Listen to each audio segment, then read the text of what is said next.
Bonjour à toutes et à tous. Cette semaine, je vous propose une vidéo un petit peu différente car comme vous pouvez le constater, je suis en intérieur. Je souhaite discuter avec vous d'un point dont j'ai déjà discuté à de nombreuses reprises, il s'agit de la composition. Vous le savez déjà, c'est un élément essentiel en matière de photos de paysage et j'aimerais vous proposer une boîte à outils qui pourrait s'avérer utile. Comme vous venez de l'entendre, je parle d'outils et non de règles. Cette notion m'a été inspirée par Mats Peter Iversen, un très bon photographe de paysage danois, et j'aime bien ce concept d'outils. Des outils, on les a à notre disposition, on peut les choisir comme on le ferait dans une boîte à outils. On peut ainsi prendre l'outil qui nous semble mieux adapté à la situation que l'on a en face de nous, mais aussi on peut combiner plusieurs outils pour obtenir le résultat qui nous plaît. De plus, la notion de règle a quelque chose d'un petit peu trop rigide, quelque chose dont il ne faudrait pas déroger. Et comme vous allez le voir à la fin de cette vidéo, parfois, les règles, c'est bien d'en sortir. Et là, je viens de vous parler depuis quelques instants d'outils de composition, et pourtant, le premier outil que l'on va utiliser s'appelle la règle des tiers. La règle des tiers est une méthode simple à mettre en place, puisqu'il s'agit de diviser notre image avec 2 lignes horizontales et 2 lignes verticales. Ces lignes s'appellent les lignes de force, et les points créés par l'intersection de ces lignes s'appellent les points de force. On peut utiliser cette méthode pour placer notre sujet sur une des lignes. On pourra également placer une partie du sujet ou une partie de l'image sur un des points de force. Dans cet exemple, j'ai placé le phare sur une ligne verticale et l'horizon est aussi quasiment sur une ligne horizontale. J'ai utilisé la même méthode pour cette scène similaire, mais en mode paysage cette fois. Le phare est placé sur une ligne verticale et l'horizon sur une ligne horizontale. Ça semble un petit peu évident.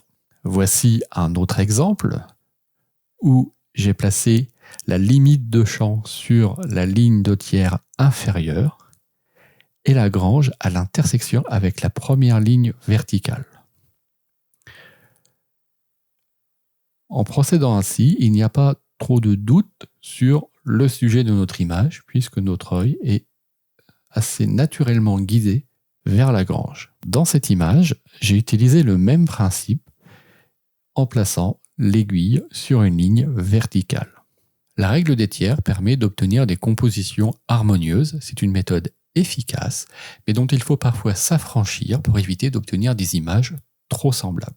De plus, il arrive parfois que cette méthode produise des images déséquilibrées si on ne prend pas soin de faire attention à l'importance que prend le sujet dans l'image. Si ce sujet est isolé dans le paysage, le placer sur une des lignes de tiers va donner plus de poids sur un côté de l'image au détriment de l'autre côté. Je vous montre un exemple. Dans cette image, j'ai placé l'arbre sur une ligne de tiers à droite de l'image et vous pouvez constater que tout le reste de l'image est complètement vide. On a un poids visuel plus important sur la partie droite de l'image et quelque chose de vide sur la partie gauche. Je trouve que ça crée un déséquilibre. C'est la raison pour laquelle il existe un deuxième outil, centrer et utiliser le carré. Lorsque l'on a un sujet fort dans notre scène, pourquoi tout simplement pas le mettre en plein milieu ? Reprenons notre dernier exemple, mais dans une nouvelle version. Dans cette nouvelle version, j'ai recadré l'image pour que le sujet se trouve au centre. En centrant le sujet, celui-ci est évident. De plus, sur ce type de scène, on montre autant le sujet que son environnement. Dans cette image, le sujet c'est l'arbre, mais c'est surtout le contraste entre les zones éclairées et celles dans l'ombre. J'ai ici un autre exemple où l'arbre est mis en valeur par sa position au centre de l'image, mais ce qui renforce sa présence dans la scène, c'est son environnement. Les autres arbres, à droite et à gauche, apportent de l'équilibre et l'espace entre eux et le chêne, mais ce dernier plus en valeur. Une composition centrée permet également de jouer avec les lignes de fuite, comme ici avec cet escalier, et peut aussi être utilisée pour donner une sensation d'isolement.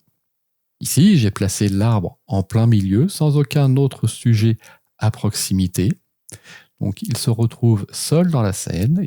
On a l'impression donc qu'il est un petit peu isolé. C'est exactement la sensation que je voulais donner dans cette image. Et je trouve que dans cette image, on a vraiment cette sensation de vide autour de lui. On peut aussi appliquer dans une image comme celle-ci la notion d'espace négatif, qui est l'espace créé par le vide dans une image et non pas par le sujet. Centrer le sujet va apporter de l'équilibre, mais si en plus on veut ajouter une notion de calme et d'apaisement, je trouve que le combiner avec le format carré fonctionne particulièrement bien. Par exemple, le format carré permet de jouer avec la symétrie.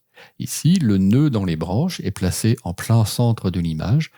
On a un équilibre dans cette image apporté en plus par le format carré et on joue en plus avec la notion de géométrie, avec cette juxtaposition de cercles. On peut également utiliser le format carré pour jouer sur la répétition ou les formes géométriques, comme ici, ces deux balles de foin qui forment deux cercles également. Également, ici, dans ce format carré, ça fonctionne assez bien lorsque l'on veut utiliser des lignes de fuite et vraiment guider le regard tout au fond de l'image sans être perturbé par des éléments qui viendraient à droite ou à gauche. On peut également utiliser le format carré et la composition centrée pour créer des motifs géométriques, comme ici, on a une notion de spirale. Le format carré peut aussi être utilisé pour apporter de la symétrie dans nos images. On a ici nos arbres et leurs reflets. Le format carré permet justement de diviser plus facilement une image en deux.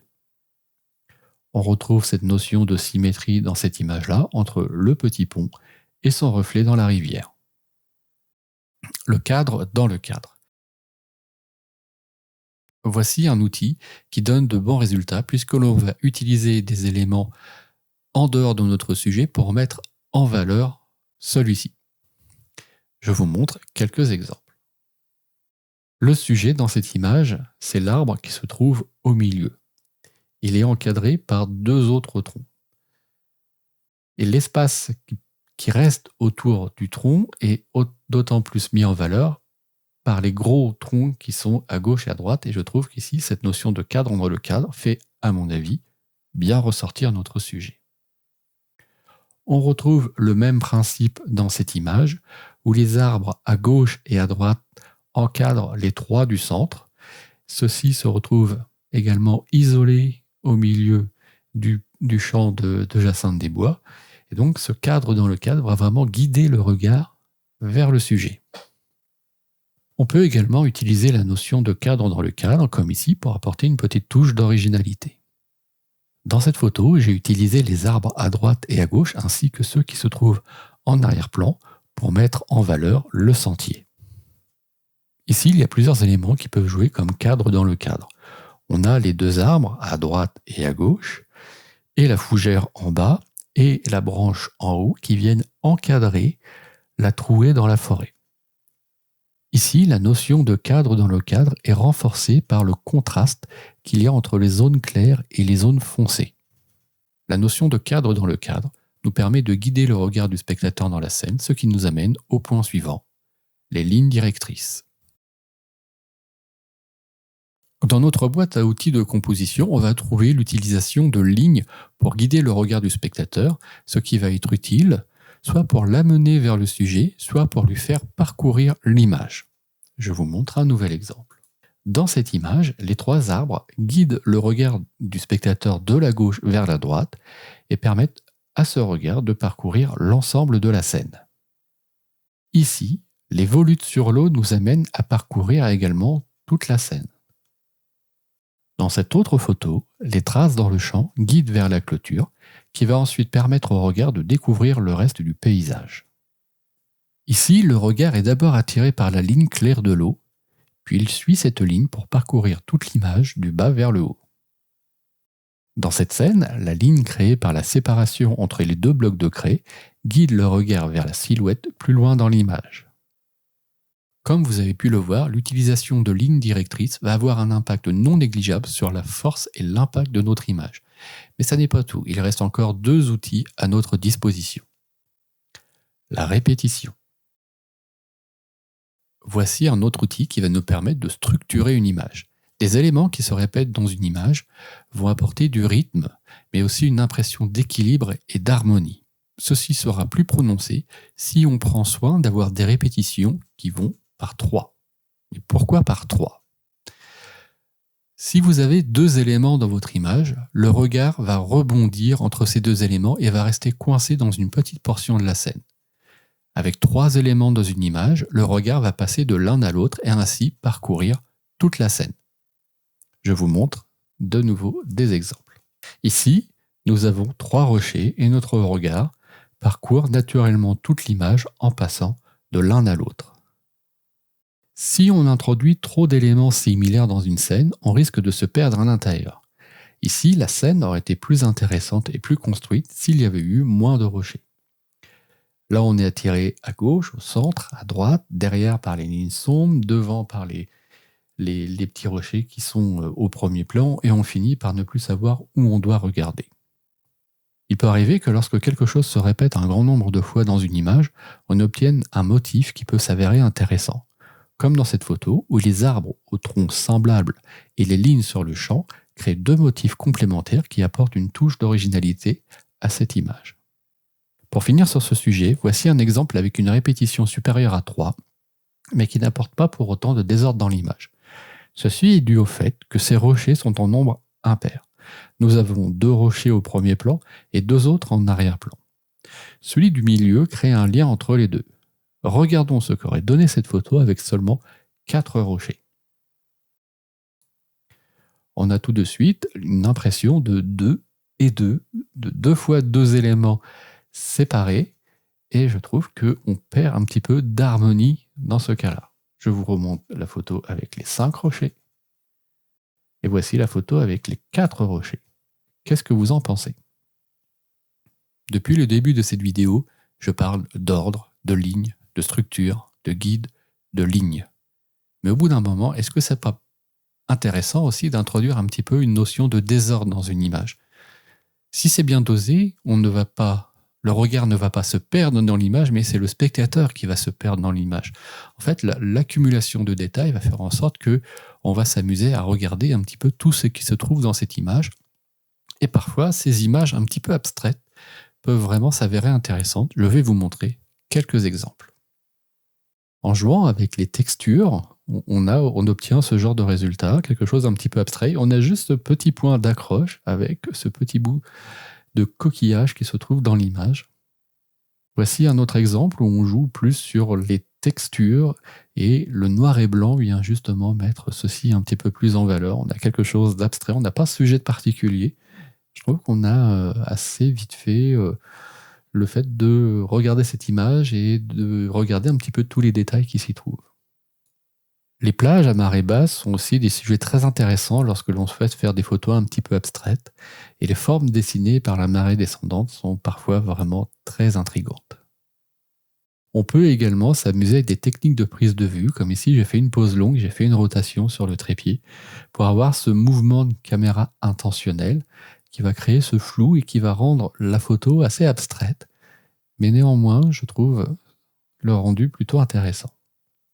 Ici, la texture de l'eau et la répétition de la texture de l'eau, et il n'y a que de l'eau dans cette image-là, va produire un motif qui peut s'avérer aussi assez intéressant. J'espère que ces exemples vous ont permis de mieux comprendre l'utilisation de ces outils. Et d'ailleurs, j'ai peut-être oublié d'en citer un, ou plusieurs. Si c'est le cas, n'hésitez pas à m'en faire part dans les commentaires. Connaître ces outils, c'est bien, mais les utiliser sur le terrain, c'est encore mieux. C'est la raison pour laquelle je vous invite, lors de vos prochaines sorties, à utiliser en conscience un de ces outils. Par exemple, dites-vous, tiens, sur cette scène, je vais appliquer strictement la règle des tiers. Tiens, sur celle-là, je vais essayer de centrer mon sujet et pourquoi pas de cadrer au format carré. Utilisez plusieurs fois ces outils sur des photos différentes et avec le temps et la répétition, vous finirez par les utiliser sans même vous en rendre compte et ainsi vous aurez assimilé ces techniques de composition. J'espère que cette vidéo vous a plu et si c'est le cas, n'oubliez pas de mettre un petit j'aime.